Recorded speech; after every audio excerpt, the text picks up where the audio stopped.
திருப்பதிக்கு போனோம்னா லட்டு வந்து பிரசாதமாக வாங்கிட்டு வருவோம். அதே மாதிரி பழனி, திருச்செந்தூர் முருகன் கோயிலுக்கெலாம் போனோம்னா பிரசாதமாக கொடுக்கறதுக்கு நம்ம பஞ்சாமிர்தம் டப்பா வாங்கிட்டு வருவோம். ரொம்ப டேஸ்ட்டாக இருக்கும். அவ்வளோ டேஸ்ட்டான இந்த பஞ்சாமிர்தத்தை நம்ம சுவாமிக்கு அபிஷேகத்துக்கும் நைவேத்தியத்துக்கும் வீட்டிலையோ அல்லது கோவிலையோ வச்சு தயார் பண்ணுவோம். அந்த பஞ்சாமிர்தம் 1 நாள் அல்லது 2 நாள் வரைக்கும் தான் இருக்கும். அதே பஞ்சாமிர்தத்தை எப்படி அதிக நாள் வச்சு யூஸ் பண்ணலாம் அப்படின்னு தான் இப்போ நம்ம பார்க்க போகிறோம். வணக்கம், welcome to foods of India. இந்த பஞ்சாமிர்தம் ரெடி பண்ணுறதுக்கு இன்றைக்கி நான் 12 பூவன் பழம் எடுத்திருக்கேன். பூவன் பழமும் எடுத்துக்கலாம், அப்படி இல்லைன்னா மலவாழைப்பழம் இருந்தால் கூட எடுத்துக்கலாம். ஆனால் எந்த பழமாக இருந்தாலும் பழம் வந்து நல்ல இந்த மாதிரி கசிஞ்சு இருக்கணும். இதை வந்து ஒரு ஸ்மாஷர் மூலமாக அல்லது இந்த மாதிரி ஒரு உரல் மூலமாக நல்ல இந்த மாதிரி மசிச்சு எடுத்துக்கலாம். ஆனால் மிக்சியில் போட்டு அடிச்சிடாதீங்க. இப்போ ஒரு கடாயில் நான் 1 டேபிள் ஸ்பூன் அளவுக்கு நெய் சேர்த்துருக்கேன். இப்போ இதில் வந்து நான் தேவையான அளவு கிஸ்மிஸ் பழம் சேர்த்துருக்கேன். இதுக்கு வந்து கருப்பு கிஸ்மிஸ் பழம் தான் நல்லாயிருக்கும்.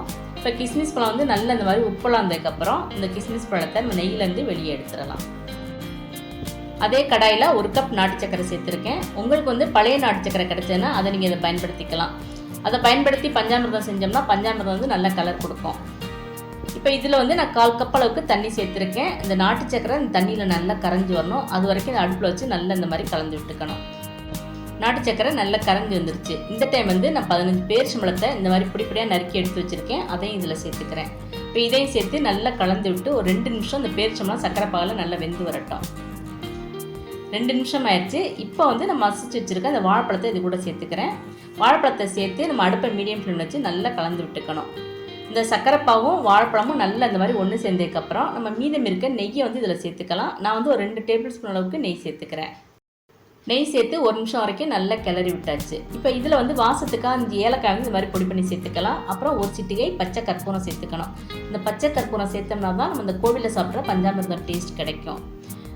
கடைசியாக அந்த வறுத்து வச்சுருக்க கிஸ்மிஸ் பழத்தையும் இதில் சேர்த்துக்கணும். இப்போ இது எல்லாத்தையும் சேர்த்து நல்லா அந்த மாதிரி கலந்து விட்டுக்கணும். இப்போ இதெல்லாம் சேர்த்து நல்லா அந்த மாதிரி ஒன்றா கலந்ததுக்கப்புறம் நம்ம கடைசியாக வந்து கற்கண்டு அப்படி இல்லைன்னா பனங்கற்கண்டு சேர்த்துக்கலாம். நான் பனங்கற்கண்டு சேர்த்துருக்கேன். பனங்கற்கண்டை வந்து நான் முழுசாக போடாமல் 1-2 இந்த மாதிரி தட்டி சேர்த்துருக்கேன். அப்போ தான் அது நம்மளுக்கு வந்து வாயில் கடிபடும்.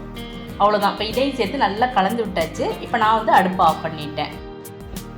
5 அமிர்தங்கள் சேர்ந்தது தான் பஞ்சாமிர்தம்னு சொல்லுவாங்க. இதில் நம்ம வந்து வாழைப்பழம், பேரிச்சம்பழம், நாட்டு சக்கரை, நெய் சேர்த்துருக்கோம். கடைசியாக நம்ம வந்து இப்போ தேன் சேர்க்க போகிறோம்.